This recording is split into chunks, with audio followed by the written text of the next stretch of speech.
everybody has to say, how am I presenting myself as both an information security expert, but also a partner? And I don't always do it perfectly. And I'm sure at times, I've stumbled, and I'm sure I will stumble. But the point being, if people get why you're there and why you're trying to do it, and you can articulate that with a degree of clarity, most people want to partner with you. And I think that's, how you stick it out.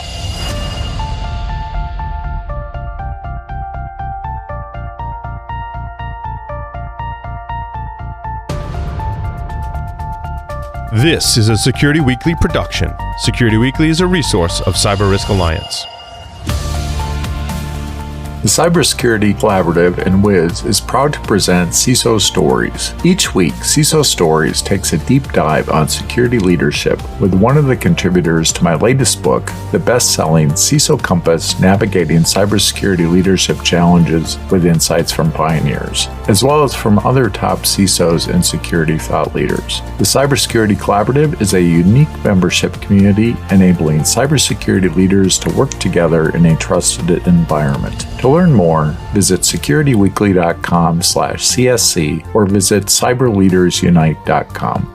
I'm your host, Todd Fitzgerald, and this week we welcome Jim Cameli, Global CISO, Corporate VP at Walgreens Boots Alliance. Well, hey, Todd, first of all, thanks for having me. And yes, I have been in the field for quite some time. I would say specific to cyber, it's 25 years plus, give or take some, but I think for me, the attraction at the time, going in the Wayback Machine, was it was something that was so new, so different, and really just, I like to call it sort of the beginning of the age of the internet.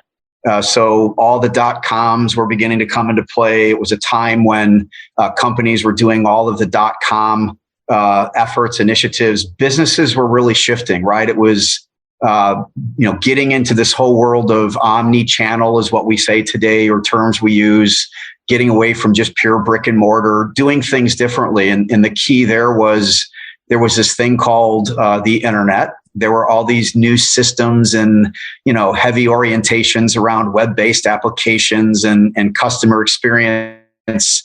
And then there was this little thing called security. And it was, really sort of in its inception, when you think about, at the time, we were shifting from mainframes and closed environments to open networks and in the internet. So I viewed it as a really cool challenge. I expected it to be difficult, but my background doesn't start with cyber. My background actually starts with accounting. And I started in a world that was based on some fairly rigid practices and programs, and you had to manage and balance out, and all these things had to sort of come together. There was order, there was sequence, and there were governing rules, as you might say. So when I saw this thing developing, and the concept of computer security at the time they used to call it, or information security, it seemed to be in practice, as far as the discipline, it was different in what I was doing, but I felt it was probably going to be a good career move. I certainly didn't think I would be bored, and I knew it would require a pretty big investment on my part, right? So I needed to get educated. I went and got all the certifications you could imagine. I told the company, if you give me the opportunity, I'll make the investment, and we'll sort of meet in the middle to make this work. And ever since then, it's been a long journey, but I found it really, really interesting and intriguing to me. And it felt like it was probably the best way for me to make a difference, right? So, I mean, the things that we do, especially at least in the company I work for, where health providing healthcare for people and making such a big difference in people's lives. But when you talk about the security around that to make that happen, to me, that's about as close to the point of contribution as you can be. So I found all of that intriguing. So that's kind of how I got there. I find many CISOs are very passionate about the organizations that they work with. So you start out was your role in the company? Did you start off as an accountant?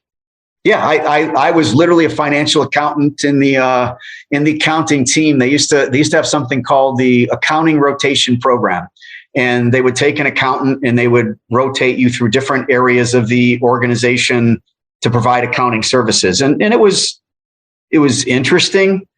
It got boring pretty quick for me. There came an opportunity within the program to be an accountant for information technology or information services, as they called it back then, IS. And I asked if I could do that because I thought that would have a little bit more exciting, a little bit more impact. I was going to be helping to cost justify technologies. And, at the time, and this is going to really date me, but, I did the cost benefit analyses for our voicemail. I did the cost benefit analyses for our email system. I was the one who helped cost justify the first satellite system that we put out for Walgreens, et cetera. So those things were really cool because it wasn't just black and white, typical accounting. It was getting into a little bit more things that I thought had more direct impact to the organization. That led to, I guess I did a good enough of a job that the VP of IS said, we don't want him to rotate out. We'd like to keep him. So then I became a permanent accountant for information technology, which over time turned into, as we rolled out things like email systems, as we looked at how we could do things more effectively and efficiently within the organization, I would raise things up like, why don't we create an ID administration team? And, if you think about the fundamental basics and concepts of what ID admin is, it's not that far off from sort of budgeting in ways, right? You set boundaries, you approve, you allow, you permit all these kind of things. So it started there and then it just kind of grew. And long story short, as we headed into the internet era, there became a need to actually become very focused on systems and applications and all the things we were doing. And I said, hey, I had brought my way all the way up to, I was the manager. I was responsible for all of IT, finance, and accounting. And I said, I'd like to do more. I'd kind of like to shift away from that and get directly into technology. And they created this of computer security at the time, which eventually became, director, senior director, eventually as CISO roles and ISO roles came about. I grew up the chain, but responsibilities and scope and remit just continue to evolve as the organization evolves. So as I proved we could add value, as I proved there was a benefit and a need to have a focused team, a focused area that did this thing called computer security, so grew my responsibilities in my area. So if you think about it, 25 years ago, it was me, myself, and I was working on writing a couple of policies and doing some things. And now today, I'm a global CISO, probably about 180 total team members, overseeing 15,000 brick and mortars, 315,000 such employees, hundreds of thousands of endpoints. It's been an interesting journey. That's quite a growth. It's fascinating to me because as I wrote it in the book, CISO Compass, Navigating Cybersecurity Leadership Challenges with Insights from Pioneers, in the acknowledgement section, I talked about how in college that I knew exactly what I wanted to be when I grew up.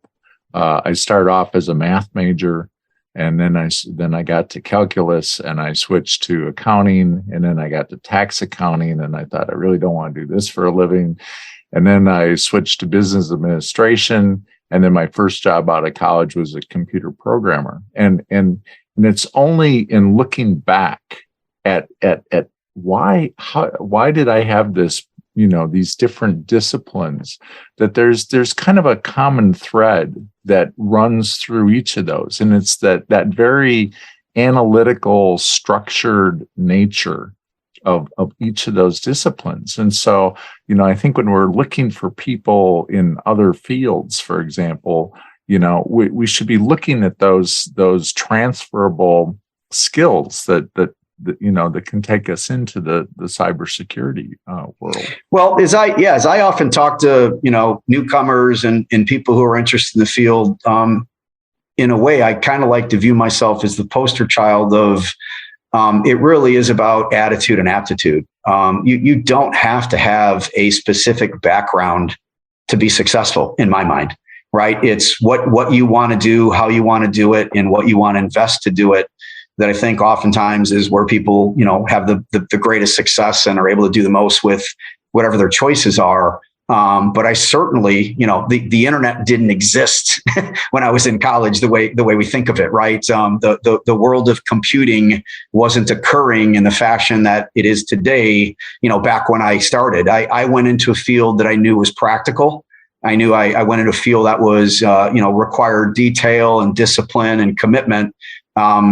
But I then transferred that same view and that same practice away from accounting and into computer security. But make no mistake, and my team would probably, smile when I say this, my financial acumen and my ability to understand numbers and be able to cost justify and be able to appreciate how things, grow exponentially as you talk about technology investments for a retailer as an example, right? So every time we invest and you think about we have 13,000 brick and mortar stores, that exponentially grows at cost. Being able to communicate that, being able to understand that and calculate that has absolutely been a big contributor to, I think, many of the successes I've had in the CISO role. So I think things transfer over all the time.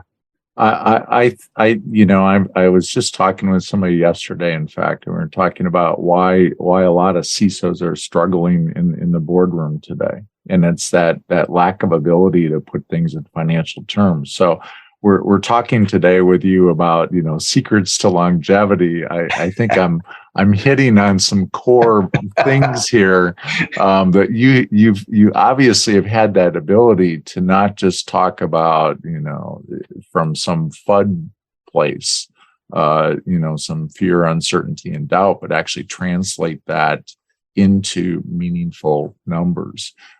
So what else would you say?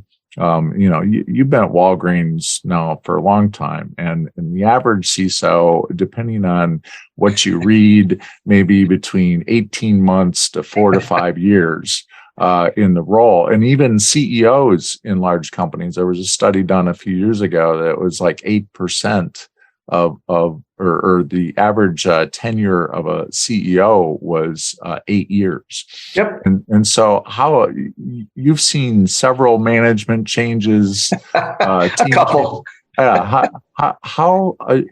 What has made you survive this role for so long?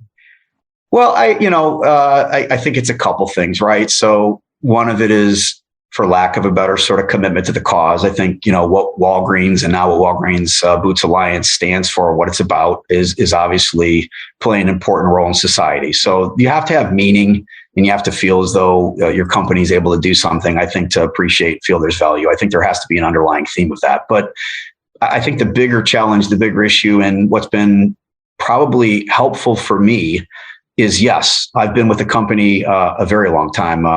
In fact, it's 38 years this year. Wow. But, as you've mentioned, I can't even tell you the number of CEOs, CIOs, and various people that I've worked with over that career.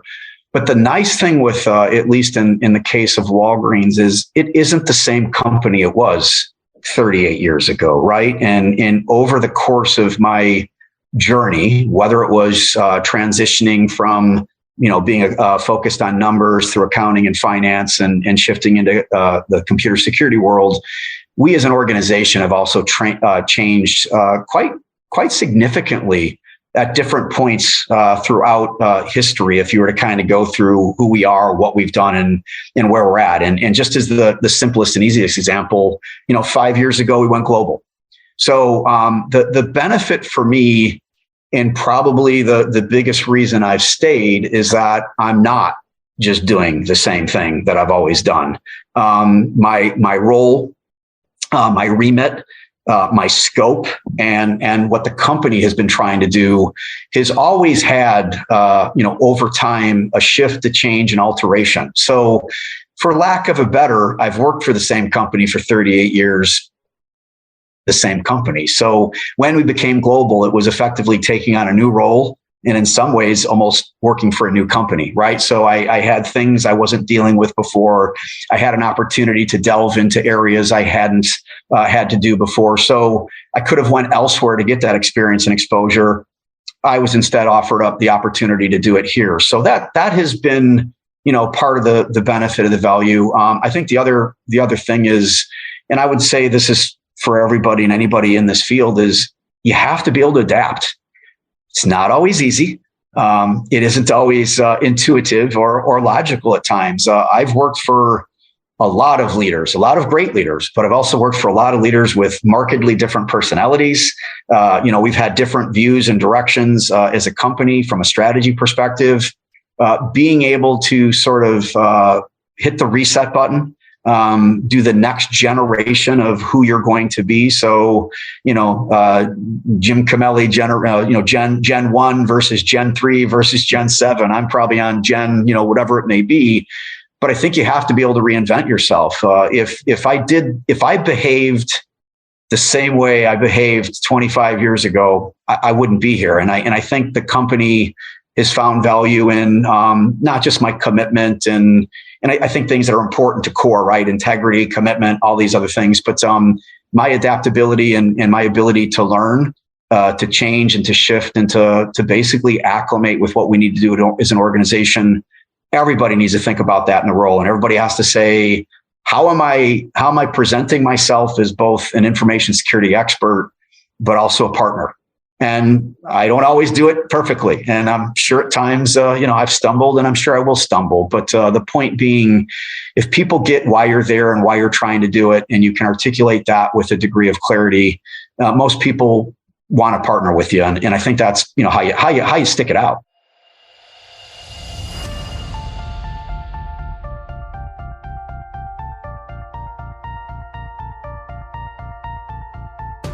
The article this podcast is based upon can be viewed in the best-selling cybersecurity leadership book, CISO Compass, Navigating Cybersecurity Leadership Challenges with Insights from Pioneers. It's how you stick it out. What's the hardest thing that you've had to adapt to in your career? What was that biggest change that was, this is going to be I think it's just been in a retail organization in particular. There have been times where there's been a need to do things at speed, and speed becomes a relative term as far as what that means and how it actually itself in the execution. But I believe speed oftentimes can be counterintuitive, at least by default and initially when you think about security, right? Because I talk with people say speed kills. So when we've had to rush into things, those have always been because you know how important is the business, you know how important it is to execute on that shift, but you also know how important it is if you don't do it right. And there's been a couple of fairly significant initiatives we've done where I've had to draw some lines in the sand, and I've had to take some positions that markedly put myself at risk, but they were the right positions to take. And I had to make sure that I spent the amount of time necessary to articulate the why, the what, the how, and win over leadership to find that balance between speed and execution with security. And we always have to figure out how to go faster, but I don't want to make success a measurement of speed. And so to me, that's always been a big challenge. Data is just incredibly important to every organization, and how you use that data to both bring value to your customers and value to the organization is becoming more and more paramount. And the challenge is sometimes the way we've traditionally thought of how we protect the data becomes counterintuitive to how people can actually access it and utilize it. So one of the biggest challenges we're facing right now is, you hear things like artificial intelligence. You hear about all these, data mining and data usage. They're all incredibly important. They're all things that we're evaluating, pursuing, and moving forward with as an organization. How do we do that with some of and do it in a way where we're not necessarily relying on traditional methods of controls and protection, because they don't work. So we've coined the phrase, next generation data protection, and that is a commitment that we started several years ago, and it's a journey we're going to be on for a while, where we're evaluating how do we do things different, how do we get closer to helping our businesses and some of our technology teams get more mileage out of the data we have, but how do we do that without sacrificing the protection of that data? And that is a challenge. It's going to continue to be a challenge, and it should, because it's important enough that if you don't view it as a challenge, you probably don't understand the risk that you're facing with what you need to do it right. So, is this? Are you going down this path of how do you make this available in the aggregate in a de-anonymized fashion? And still protect that information for your consumers? So it's all relative to the business needs. So it's about minimizing number of data stores, minimizing number of individuals who can have direct access, maximizing how you give access, but limit the risk associated with access. So, i.e., volumes of records, state of the record when it's accessed. All of those are variables. It's why I use the word, and I continue to use the word in all my executive discussions.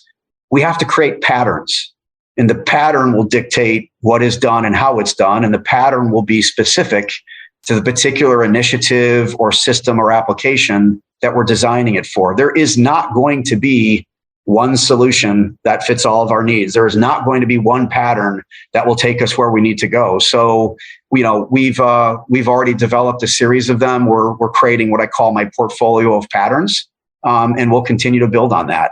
I think similar to that, and in that same vein, I think identity access management, and it's been this way for several years now, but I think it remains at the forefront of innovation and, quite frankly, materiality when you talk about your stack of how your technology stack of security controls. It's got, it's the top three, if not the top two, if not top one.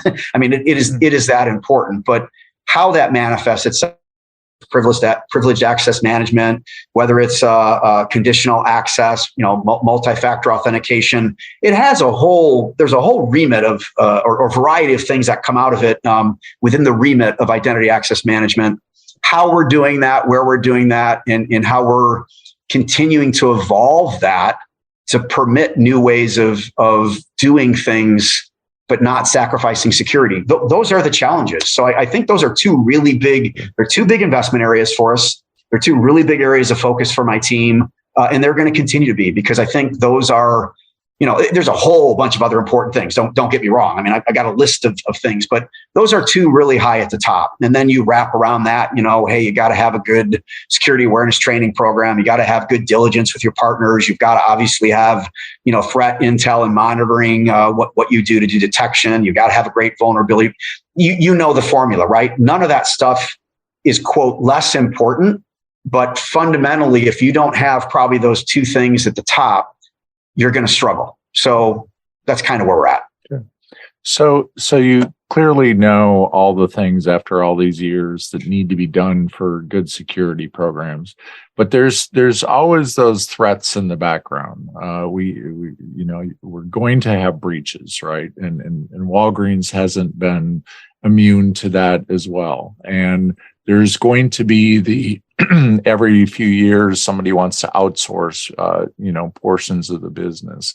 So how have you survived through those times, and stayed in the role? So the short answer is, you have got to be able to demonstrate where risks lie, how you address those risks, and that which you believe is sensible and manageable through leveraging a third party versus that which you need to keep in-house and more within the inner circle, as you might say. We have changed our views at times as far as scope and dynamics, but principally our fundamental belief is there's a certain set of things that we believe we should always have direct ownership and oversight of. And then there are other things that, through technology controls, through contractual language, through partnerships, through trust, you can outsource. But the reality is, I don't think anybody can survive completely on their own, at least not in a retail world, because of the costs associated with doing that. So I think, I go back to, and it's part of where I think it's helped me throughout my entire career is being able to understand the financial impacts of those, right? So a great example or a simple example would be 5 years ago when we became a global organization. At the time, we had two CISOs, right? There was me for Walgreens, and there was another individual for the international part of the organization. Eventually, the decision was made, and I probably helped drive some of that. But I said, I really think we need to have, I call it the Highlander effect. There can be only one, right? So one leader, you needed to have one CISO. Pick who that's going to be. If it's not me, great. But if it is me, pick one. And then we need to decide how we shape the organization. Shaping that organization resulted in, we didn't duplicate. So, Walgreens was more mature than some of the pieces and parts of international were. The easy answer would have been take whatever I do at Walgreens, duplicate it, recreate it, and push it out to my international team. And identical. Problem is, the financial part of me in the back of my head kept saying, that doesn't seem like that probably makes the most sense. It doesn't feel like I'm being as financially responsible as I should to the company. So I came up with a hybrid model, which was put a core set of people that I think you believe you need to have on site, boots on the ground, as you might say, no pun intended, given we have boots. But we needed to have that core. And then the rest of it was a service provider model, either from my US team or through some of our service providers, and identifying what levels made sense, what levels of control made sense as to who went, where and what is all the dynamics. And is it exactly the same as what I built 5 years ago as to how we do it today? No. Because my belief is if you haven't changed some part of your information security organization in the last 12 to 18 months, you're probably stale. The businesses are just too dynamic. To your point, threats keep changing. The world keeps evolving. If I'm doing the same thing I was doing 25 years ago, I wouldn't be here, or at least I don't believe they'd have me here, right? So I've had to adapt the program. I've had to adapt our logic. I've had to adapt our mix of partners versus, internal, external. All of that is always being reevaluated. Sometimes we shift left. Sometimes we shift right. Depends on what we need to do. Depends on what our financial goals are and what our limitations may be. Depends on what the threat landscape is. Depends on the market. We haven't talked about it, and I'm sure we potentially will at some point, but market's really tough right now. So in some cases, you can't do things internally. You have to look for partners. You don't have a choice. So all of those things come into play. And then as a CISO or as an information security team, question is, what do we do? How do we do it? And how does that manifest itself into an organizational design, an information security strategy, and ultimately your program? I think that's great advice. Well, Jim, thanks for taking the time today to talk to our listeners. Is there any last pieces of advice you'd like to give to current, experienced, or emerging CISOs as they go down this? My message to emerging is jump in. We need you, right? So the field is desperate for people, and I would actually challenge everybody. We need more people coming from backgrounds to help bring sort of this diversity of view and opinion, right? There are different ways of looking at things. And sometimes your background can help bring in a new perspective and a new view, but jump in, be prepared. It's an investment in time. It's a commitment. I think it's a fantastic area. I think cybersecurity, if you're bored in this market, then I don't know what to tell you. But I think it's a world of opportunity. But you got to figure out how you best fit in. And I think it was Satya from Microsoft who had a statement in one of his podcasts I listened to where he said, "Listen to learn." And I think all CISOs could benefit from that, right? Which is, when you come into an organization, listen. Understand what it's about, understand what it's doing, learn before you start prescribing. Because I think that you got to first figure out what you have before you try to impose new things, et cetera. But I think it's a great market. I think everybody has to be open to the fact that continuous improvement is a must. I think you have to be able to justify. And my last words of wisdom is there's a key phrase or key word that I just hear all the time. I understand it. I appreciate it, but it drives me crazy. And it's the word innovation. Innovation has become the new excuse to just get something done and we'll worry about security later. And I tell everybody innovation, doesn't necessarily mean new technology. It could be new processes, new ways of working, new whatever, but innovation also comes with the responsibility of innovating with security right alongside of it. So we all have to be innovative. We have to be innovative in the cybersecurity world. We have to be innovative in business. But that doesn't mean we don't have to be smart. So I think we got to be careful not to chase shiny objects. You got to be careful not to seek every new technology that's out there. Use what you have to its best, squeeze the juice out of it, as they might say. And then when you need it and when it makes sense, make the investment. Those are my words of wisdom. I don't think there's anything I could add to that, Jim. I think that's great advice. And thanks again for taking the time today. Absolutely. Great seeing you, Todd. And thanks for having me. Thank you. Wiz is on a mission to help every organization rapidly identify and remove critical risks in their cloud environments. Purpose-built for the cloud, Wiz delivers full-stack visibility, accurate risk prioritization, and enhanced business agility. Wiz connects in minutes using an agentless approach that scans both platform configurations and inside every workload. We perform a deep assessment that goes beyond what standalone CSPM and CWPP tools offer to find the toxic combination of flaws that represent real risk. To learn more about Wiz, please visit securityweekly.com/Wiz.